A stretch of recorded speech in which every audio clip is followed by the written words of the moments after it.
भगवान महात्मा बुद्ध एक गांव में उपदेश दे रहे थे। उन्होंने कहा कि हर किसी को धरती माता की तरह सहनशील और क्षमाशील होना चाहिए। क्रोध ऐसी आग है जिसमें क्रोध करने वाला दूसरों को तो जलाएगा ही, स्वयं भी जल जाएगा।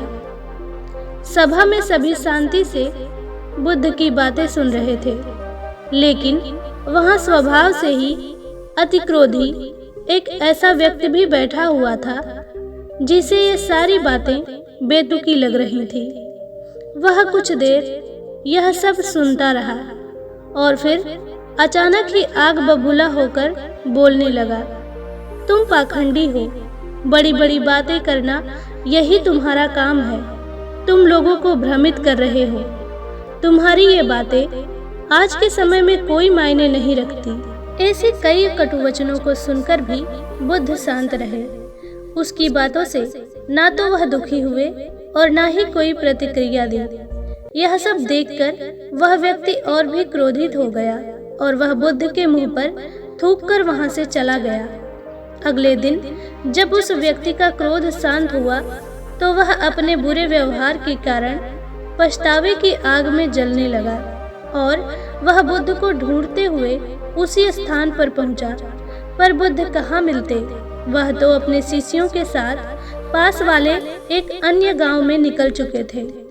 व्यक्ति ने बुद्ध के बारे में लोगों से पूछा और ढूंढते ढूंढते जहां बुद्ध प्रवचन दे रहे थे वहां पहुंच गया। उन्हें देखते ही वह उनके चरणों में गिर पड़ा और बोला, मुझे क्षमा कीजिए प्रभु। बुद्ध ने पूछा, कौन हो भाई, तुम्हें क्या हुआ है, क्यों क्षमा मांग रहे हो? उसने कहा, क्या आप भूल गए, मैं वही हूँ जिसने कल आपके साथ बहुत बुरा व्यवहार किया था। मैं बहुत शर्मिंदा हूँ। मैं मेरे दुष्ट आचरण की क्षमा याचना करने आया हूँ। भगवान बुद्ध ने प्रेम पूर्वक कहा, बीता हुआ कल तुम्हें वहीं छोड़कर आ गया और तुम अभी भी वहीं अटके हुए हो। तुम्हें अपनी गलती का आभास हुआ, तुमने पश्चाताप कर लिया, तुम निर्मल हो चुके हो। अब तुम आज में प्रवेश करो। बुरी बातें तथा बुरी घटनाएं याद करते रहने से वर्तमान और भविष्य दोनों बिगड़ते हैं। बीते हुए कल के कारण अपने आज को मत बिगाड़ो। उस व्यक्ति का सारा बोझ उतर गया और उसने तथागत गौतम बुद्ध के चरणों में पड़कर क्रोध त्याग का तथा क्षमाशीलता का संकल्प लिया। बुद्ध ने उसके मस्तिष्क पर आशीष का हाथ रखा।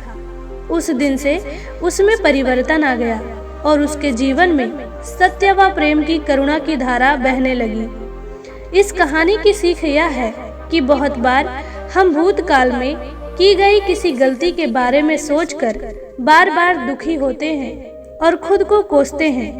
हमें ऐसा कभी नहीं करना चाहिए। गलती का बोध हो जाने पर हमें उसे कभी न दोहराने का संकल्प लेना चाहिए और एक नई ऊर्जा के साथ वर्तमान को सुदृढ़ बनाना चाहिए।